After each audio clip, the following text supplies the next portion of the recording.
तो भली भांति खूब विचार कर ऐसा यत्न करे। मुझे भरत का अत्यधिक सोच है, भरत के मन में गूढ़ स्नेह है, उनके घर रहने में मुझे भलाई नहीं जान पड़ती। यह डर लगता है कि उनके प्राणों को कोई भय ना हो जाए। कौशल्या जी का स्वभाव देखकर और उनकी सरल और उत्तम वाणी को सुनकर सब रानियां करुण रस में निमग्न हो गईं। आकाश से पुष्प वर्षा की झड़ी लग गई और धन्य धन्य की ध्वनि होने लगी। सिद्ध योगी और मुनि स्नेह से शिथिल हो गए। सारा रनिवास देखकर थकित रह गया। तब सुमित्रा जी ने धीरज धर के कहा, हे देवी, 2 घड़ी रात बीत गई है। यह सुनकर श्री राम जी की माता कौशल्या जी प्रेम पूर्वक उठी और प्रेम सहित सद्भाव से बोली, अब आप शीघ्र डेरे को पधारिए। हमारे तो अब ईश्वर की ही गति है अथवा मिथिलेश्वर जनक जी सहायक हैं।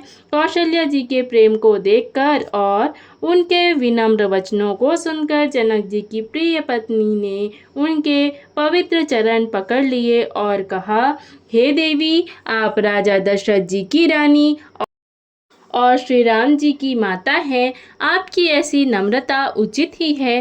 प्रभु अपने निज जनों का भी आदर करते हैं। अग्नि, धुएं और पर्वत, तृण अर्थात घास को अपने सिर पर धारण करते हैं। हमारे राजा तो कर्म, मन और वाणी से आपके सेवक हैं और सदा सहायक तो श्री महादेव पार्वती जी हैं। आपका सहायक होने योग्य जगत में कौन है? दीपक सूर्य की सहायता करने जाकर कहीं शोभा पा सकता है। श्री रामचंद्र जी वन में जाकर देवताओं का कार्य करके अवधपुरी में अचल राज्य करेंगे।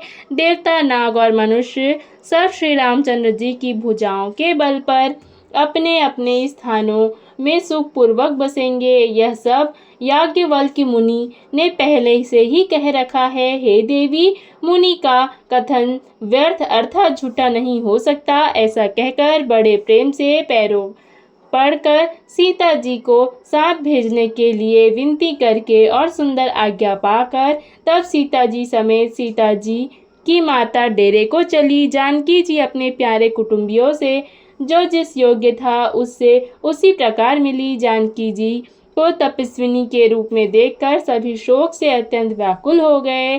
जनक जी श्री राम जी के गुरु वशिष्ठ जी की आज्ञा पाकर डेरे को चले और आकर उन्होंने सीता जी को देखा।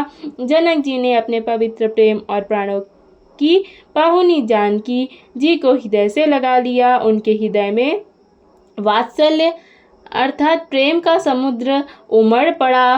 राजा का मन मानो प्रयाग हो गया। उस समुद्र के अंदर उन्होंने आदि शक्ति सीता जी के अलौकिक स्नेह रूपी अक्षय वट को बढ़ते हुए देखा। उस अर्थात सीता जी के प्रेम रूपी वट पर श्री राम जी का प्रेम रूपी बालक बाल रूपधारी भगवान सुशोभित हो रहा है। जनक जी का ज्ञान रूपी चिरंजीवी मुनि व्याकुल होकर डूबते डूबते मानो उस श्री राम प्रेम रूपी बालक का सहारा पाकर बच गया। वस्तुतः ज्ञान शिरोमणि विदेह की बुद्धि मोह में मग्न नहीं है। यह तो श्री सीता राम जी के प्रेम की महिमा है, जिसने उन जैसे महान ज्ञानी के ज्ञान को भी विकल कर दिया। पिता माता के प्रेम के मारे सीता जी ऐसी विकल हो गई कि अपने को संभाल न सकी, परंतु परम धैर्यवती पृथ्वी की कन्या सीता जी ने समय और सुंदर धर्म का विचार कर धैर्य धारण किया। सीता जी को तपस्विनी रूप में देखकर जनक जी को विशेष प्रेम और संतोष हुआ। उन्होंने कहा, बेटी, तूने दोनों कुल पवित्र कर दिए। तेरे निर्मल यश से सारा जगत उज्जवल हो रहा है, ऐसा सब कोई कहते हैं। तेरी कृति रूपी नदी देव नदी गंगा जी को भी जीतकर अर्थात जो एक ही ब्रह्मांड में बहती हैं, करोड़ों ब्रह्मांड में बह चली हैं। गंगा जी ने तो पृथ्वी पर 3 ही स्थानों हरिद्वार, प्रयागराज और गंगा सागर को बड़ा तीर्थ बनाया है, पर तेरी इस कृति नदी ने तो अनेक संत समाज रूपी तीर्थ स्थान बना दिए हैं। पिता जनक जी ने तो स्नेह में सच्ची सुंदर वाणी कही, परंतु अपनी बड़ाई सुनकर सीता जी जैसे संकोच में समा गई। पिता माता ने उन्हें फिर हृदय से लगा लिया और हित भरी सुंदर सीख और आशीष दी। सीता जी कुछ कहती नहीं हैं, परंतु मन में सकुचा रही हैं कि रात में सासुओं की सेवा छोड़कर यहाँ रहना अच्छा नहीं है। रानी सुनैना जी ने जानकी जी का रुख देखकर उनके मन की बात समझकर राजा जनक जी को जना दिया। तब दोनों अपने हृदयों में सीता जी के शील और स्वभाव की सराहना करने लगे। राजा रानी ने बार बार मिलकर और हृदय से लगाकर तथा सम्मान करके सीता जी को विदा किया। चतुर रानी ने समय पाकर राजा से सुंदर वाणी में भरत जी की दशा का वर्णन किया। सोने में सुगंध और समुद्र से निकली हुई सुधा में चंद्रमा के अमृत के समान भरत जी का व्यवहार सुनकर राजा ने प्रेम विह्वल होकर अपने प्रेमाश्रुओं के जल से भरी आँखों को मूंद लिया। वे भरत जी के प्रेम में मानो ध्यानस्थ हो गए। वे शरीर से पुलकित हो गए और मन में आनंदित होकर भरत जी के सुंदर यश की सराहना करने लगे। वे बोले, हे सुमुखी, हे सुनैनी, सावधान होकर सुनो। भरत जी की कथा संसार के बंधन को छुड़ाने वाली है। धर्म, राजनीति और ब्रह्म विचार, इन तीनों विषयों में अपनी बुद्धि के अनुसार मेरी थोड़ी बहुत गति है, अर्थात इनके संबंध में मैं कुछ जानता हूँ।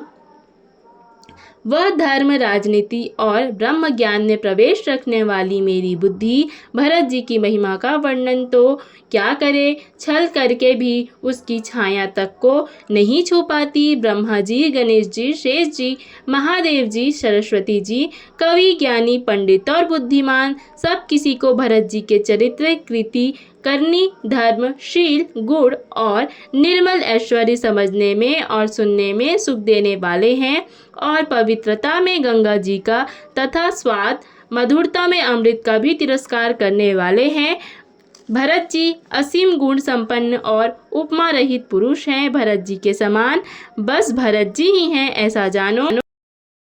सुमेरु पर्वत को क्या शेर के बराबर कह सकते हैं, इसलिए उन्हें किसी पुरुष के साथ उपमा देने में कवि समाज की बुद्धि भी सकुचा गई।